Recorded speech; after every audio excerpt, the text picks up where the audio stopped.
तो फ्लिपकार्ट ने अपने लिस्टिंग टैब में जो है वो बहुत मेजर चेंज करा, मतलब टोटली उसको चेंज कर दिया है। अब ये अच्छा है बुरा है, इसमें क्या फ़ायदे क्या नुकसान है, आज की वीडियो में मैं उसको बताने वाला हूँ। और आपको भी पता है बहुत बड़ी बड़ी सेल्स आने वाली है फ्लिपकार्ट, अमेजोन, मीशो पर। तो अगर आप कुछ इस टाइप के ऑर्डर्स, आप देखिए इस टाइप के ऑर्डर्स अगर देखना चाहते हैं अपने अकाउंट में, तो आज ही हमारी टीम को कनेक्ट करिए फ्लिपकार्ट, अमेजोन, मीशो के लिए। नंबर मैंने ऊपर दे रखे हैं, आप डायरेक्टली उनसे कॉल या व्हाट्सएप पे अगर बिजी हैं तो बात कर सकते हैं। तो चलिए सीधे वीडियो को स्टार्ट करता हूं। तो इसको समझने के लिए हम आ जाते हैं लिस्टिंग में। लिस्टिंग में माई लिस्टिंग में आप आ जाते हैं। दो चीज़ों में चेंज हुआ है, एक तो माई लिस्टिंग टैब में और एक जहां पर आप लिस्टिंग करते हैं। अब यहाँ पर टॉप में आप देखोगे तो ये काफ़ी अब क्लियर इन्होंने शो करा है कि क्या आप ऑल लिस्टिंग देखना चाहते हैं या फ्लिपकार्ट या शॉप्सी की लिस्टिंग अलग देखना चाहते हैं। तो ये मुझे काफ़ी अच्छा लगा, क्योंकि जो पुराना डैशबोर्ड था उसमें जो टॉगल था वो प्रॉपरली विजिबल नहीं होता था, इतना ज़्यादा चीज़ें कॉम्प्लिकेशंस जो है वो आपके डैशबोर्ड में थी। नेक्स्ट यहाँ पर राइट साइड में आप देखोगे कि स्विच टू ओल्ड व्यू भी यहाँ पर ऑप्शन आ रखा है। अगर आप यहाँ पे क्लिक करोगे तो पुराना वर्जन जो था वो भी आपको यहाँ पर देखने को मिल जाएगा, क्योंकि स्टार्टिंग में कन्फ्यूजन होती है। बट मुझे लगता है कि ये पुराना वर्जन छोड़ के अब जो है फ्लिपकार्ट नए पे जाएगा। लुक वाइज अगर मैं बात करूँ तो पुराना वाला अच्छा था। आप कमेंट में बताना आपको कौन सा सही लगा, और उसकी आदत भी हो गई थी तो ये चेंज करने का कोई मतलब नहीं था। हाँ, आप नए फीचर ला रहे हो तो उनको आप अलग तरीके से हाईलाइट कर सकते थे। तो यहाँ से आप दोनों चीज़ें कर सकते हैं। बाकी यहाँ पर आपको सर्च का ऑप्शन है और यहाँ पर ऐड लिस्टिंग का है, जो कि सेम है। इसके अलावा जो लिस्ट जो ऑप्शंस हैं यहाँ पर, मैंने एक चीज़ जो नोटिस करी है कि धीरे धीरे जो फ्लिपकार्ट का ये डैशबोर्ड है ये अमेजोन की तरह हो रहा है। जैसा अगर आप अमेजोन में सेल करते हो आपने देखा होगा, और अमेजोन पे अब अगर आप अभी जाओगे ना तो वो थोड़ा फ्लिपकार्ट की तरह बना रहा है। तो ये मुझे समझ नहीं आता कि जब सेलर इस पे यूज टू हो जाता है तो उसके बाद ये चेंजेस क्यों करते हैं। अब यहाँ पर आप एक्टिव सेलर्स सेम है, ready to activation, blog, inactive, archive, सारी चीज़ें ऑप्शन सेम है, बस उसका जो लुक है वो थोड़ा यहाँ पर चेंज कर दिया है। इसके अलावा ऑल में आप सारी लिस्टिंग्स अपनी देख सकते हैं। रिस्क पे कौन सी लिस्टिंग है, लो स्टॉक, प्राइस रिकमेंडेशन किस किस में है, कैटलॉग का रिकमेंडेशन, मिनिमम ऑर्डर क्वांटिटी का रिकमेंडेशन, और रिटर्न्स रिड्यूस करने का कहाँ पर जो है वो ऑप्शन आ रखा है, ये सेम है जो पहले था आपका। इसके अलावा यहाँ पर शॉर्ट बाई एक बहुत इंपॉर्टेंट ऑप्शन है जो कि अभी हाईलाइट कर दिया है, और पहले फ्लिपकार्ट में इतना इसको यूज़ नहीं करा जाता था। तो शॉर्ट बाई पे अगर आप क्लिक करोगे तो यहाँ पर देखिए प्रोडक्ट टाइटल वाइज या क्रिएशन टाइम वाइज या अपडेट टाइम या सेल्स के हिसाब से आप अपने जो प्रोडक्ट्स हैं, जो ये 325 लिस्टिंग्स हैं, इनका ऑर्डर आप ऊपर नीचे कर सकते हो।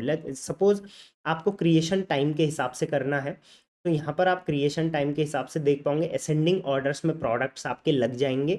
सबसे पहले आपने जिसको लिस्ट करा था उसके बाद कौन सा लिस्ट करा था उसके बाद। तो ये यूज टू काफ़ी अच्छा ऑप्शन है, बट पहले को बहुत कम सेलर्स इसको यूज़ करते थे। एक और ऑप्शन जो यहाँ पर देखेंगे आप, जो पहले होता था डाउनलोड बल्क लिस्टिंग, तो यहाँ पर आप बल्क लिस्टिंग को डाउनलोड कर सकते हो, फिर उसमें चेंजेस करके उसको अपलोड कर सकते हो। अगर आपको सारी लिस्टिंग्स में यहाँ पर क्लिक करके यहाँ पर कोई एक्शन लेना है तो वो अब पहले ये लेफ्ट साइड में हुआ करता था, अब ये राइट साइड में आ चुका है। तो सिर्फ क्या उसकी पोजीशन चेंज हुई है और कोई भी चेंज वहाँ पर नहीं हुआ है। उसके अलावा पिछले वाले जो टैब था, जो पिछला डैशबोर्ड था, उसमें जो ऑप्शंस थे वो काफ़ी कॉम्प्लिकेटेड हो गए थे, क्योंकि बहुत सारे वहाँ पर आप देखोगे फिल्टर्स हो गए थे। बट यहाँ पर अभी फिल्टर्स को जो है वो थोड़ा स्टैंडर्ड तरीके से रखा है। जैसे कैटेगरी वाइज आप फिल्टर यहाँ से लगा सकते हैं। उसके बाद ब्रांड वाइज जो भी आपके ब्रांड्स हैं, दो तीन ब्रांड्स आपने लिस्ट करे होंगे, उसके वाइज आप फिल्टर लगा सकते हैं। बैंक सेटलमेंट वाइज, जो पहले प्राइस वाइज हुआ करता था, फाइनल प्राइस वाइज, वो सब चीज़ें हटा के सिर्फ यहाँ पर बैंक सेटलमेंट का जो है वो ऑप्शन काफ़ी ज़्यादा विजिबल है। कि अब फ्लिपकार्ट में आपने देखा होगा सेलिंग प्राइस डालने के बजाय बैंक सेटलमेंट डालने का ऑप्शन आ रहा है। मोर फिल्टर्स जो बाकी थे वो यहाँ पर हाइड कर दिए हैं, जो कि पूरे पहले सामने दिखते थे। तो जैसे लिस्टिंग प्राइस वाइज अगर आपको फिल्टर करना है, एफ एच शॉर्ट का, शॉप्सी बजट टैग का, फुलफिलमेंट का, स्टॉक का, साइज चार्ट का, प्रोक्योरमेंट का, प्रोक्योरमेंट एसएलए का, और लिस्टिंग क्वालिटी का, तो ये सारी चीज़ें जो है फिल्टर्स हैं, लेकिन इनको आप फ्लिपकार्ट ने हाइड कर दिया है। जो भी फिल्टर आप लगाना चाहें उस पर क्लिक करके यहाँ से अप्लाई करके वो फिल्टर आपका अप्लाई हो जाएगा। तो सिंपल सा, पुराने डैशबोर्ड में सब आपके सामने था, अभी वो चीज़ें थोड़ा हाइड कर दी हैं, बट ऑप्शंस सारे हैं। आप ये मत सोचिए कि ऑप्शन हट गए हैं, राइट। अब यहाँ पर प्रोडक्ट्स का भी, जो मुझे पहले प्रोडक्ट्स का जो डैशबोर्ड था वो काफ़ी स्टैंडर्ड लगता था, जो कि अब उतना स्टैंडर्ड नहीं लग रहा है मुझे। तो यहाँ पर आप प्रोडक्ट के यहाँ पर कैटेगरी देखोगे, प्रोडक्ट का नाम देखोगे, प्रोडक्ट का यहाँ पर आप SKU देखोगे, प्रोडक्ट की फोटो आप यहाँ पर देखते हो। उसके बाद प्राइसिंग एंड सेटलमेंट में आप लिस्टिंग प्राइस देखते हो। उसके बाद आप फाइनल प्राइस, यहाँ पर दो टाइप की प्राइसिंग आपको यहाँ पर देखने को मिलती है। स्टॉक आप कितना है वो आप देख सकते हो, और ये डेज इन हैंड जो भी था, डेज इन हैंड वो यहाँ पर आपको शो हो रहा है डायरेक्टली। मुझे नहीं लगता इसका कोई खास मतलब है। यहीं से आप स्टॉक भी अपडेट कर सकते हो। रिटर्न्स का यहाँ पर एनालिसिस यहाँ पर दिया जाएगा कि किसके रिटर्न ज़्यादा हैं, कम है। उसके बाद लिस्टिंग की क्वालिटी बैड है, गुड है, वो सब यहाँ पर दिखा रहा है। कितने स्टार मिले हैं और कितना रिटर्न परसेंटेज है वो भी यहाँ पर शो हो रहा है।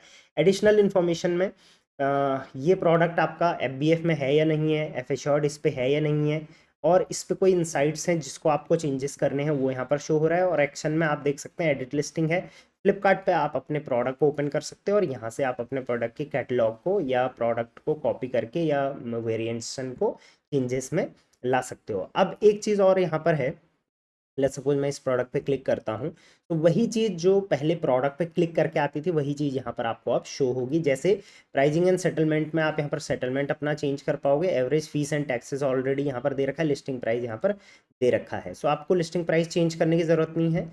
आप यहाँ से सीधे सेटलमेंट चेंज करेंगे, ऑटोमेटिक लिस्टिंग प्राइस चेंज हो जाएगा। इस पे जो टैक्सेस और फीस लगे हुए हैं वो यहाँ पर एवरेज दे रखे हैं, ये एग्जैक्टली सेम नहीं होता है। अब फ्लिपकार्ट पर आप देखोगे बहुत टाइम से रेट कार्ड जो है वो अवेलेबल नहीं है। मुझे समझ नहीं आ रहा है कि सेल आने वाली है, नए सेलर आ रहे हैं, वो रेट कार्ड कैसे देखेंगे।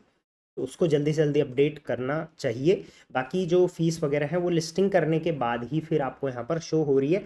और राइट साइड में यहाँ पर अब आपको प्रॉपर डेटा शो होगा, प्राइस कब कब आपने चेंज किया था वो दिखेगा। और ये डेटा भी काफ़ी इंपॉर्टेंट है। ये जो भी से आपका नई पुरानी लिस्टिंग होगी उसमें ये डेटा आपको शो हो जाएगा, ट्रेंड दिखाएगा इसमें कितना प्राइस पे कितना आपको मिला था। इन्वेंट्री आप यहाँ से चेकआउट कर सकते हो। यहाँ पर आपकी देखिए आपके पास 97 यूनिट्स हैं और स्मार्ट सेलर आप नहीं हैं तो 0 यूनिट्स हैं। बाकी FBF में हैं आप तो वो भी यहाँ पर दिखेगा। और ये आपकी लोकेशन ID यहाँ पर शो हो रही है अगर किसी को नहीं पता। क्वालिटी का ऑप्शन यहाँ पर है, बैड क्वालिटी है आपकी, और ये सब चीज़ें यहाँ पर शो होगी। एफ एश्योर्ड आपके पास है या नहीं है, क्यों नहीं है, वो सारा यहाँ पर शो होगा। बायर क्वेश्चन यहाँ पर शो होने वाला है। तो इस टाइप से प्रोडक्ट की डिटेल आपको सारी यहाँ पर मिलने वाली है।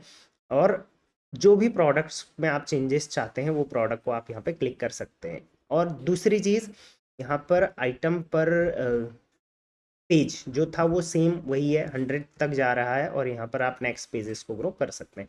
तो एक तो ये चेंज आया है। अगर आपको कन्फ्यूज़न हो रही है तो आप स्विच टू ओल्ड व्यू में जाके भी काम कर सकते हैं, और बाकी सिर्फ फ्लिपकार्ट और शॉप्सी का करना चाहें तो यहाँ से कर पाएंगे आप। एंड अल्टीमेटली यही वाला डैशबोर्ड जो है वो फाइनली लाइव रहेगा फ्लिपकार्ट का।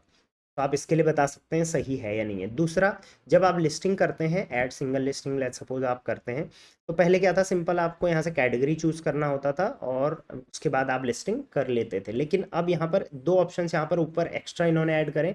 एक तो ये वाला कि आपके 3 स्टेप में लिस्टिंग हो जाएगी। दूसरा, यहाँ पर बहुत सारे सेलर्स का क्या होता था, वो गलत कैटेगरी चूज कर लेते थे। तो अब आपको क्या करना है, सिंपल यहाँ पर अपलोड फ्रंट इमेज, कोई भी अपने प्रोडक्ट की सिर्फ फ्रंट इमेज यहाँ पर अपलोड करनी है। लेट्स सपोज मैं ये करता हूँ तो ऑटोमेटिकली उसकी जो वर्टिकल है कैटेगरी है वो यहाँ पर शो हो जाएगी। या आप अपने प्रोडक्ट का कोई भी सर्च कीवर्ड यहाँ पे डालो, जैसे मैं यहाँ पर कुर्ती डालता हूँ तो कुर्ती से रिलेटेड सारे यहाँ पर आ जाएंगे। जो भी वर्टिकल आपका बेस्ट है उसमें कर सकते हैं।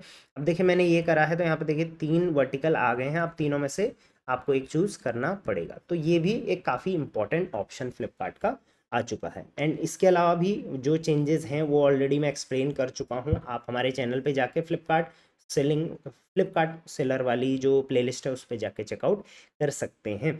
मुझे इसका फीडबैक आप लोग ज़रूर देना। और हाँ, बहुत बड़ी बड़ी सेल्स अब आने वाले मंथ्स में आने वाली हैं फ्लिपकार्ट, अमेजॉन, मीशो पर। मेरे टीम्स के नंबर है, फटाफट कनेक्ट करिए और अपने बिजनेस को ग्रो करिए। Till then, thank you very much, keep selling on Flipkart.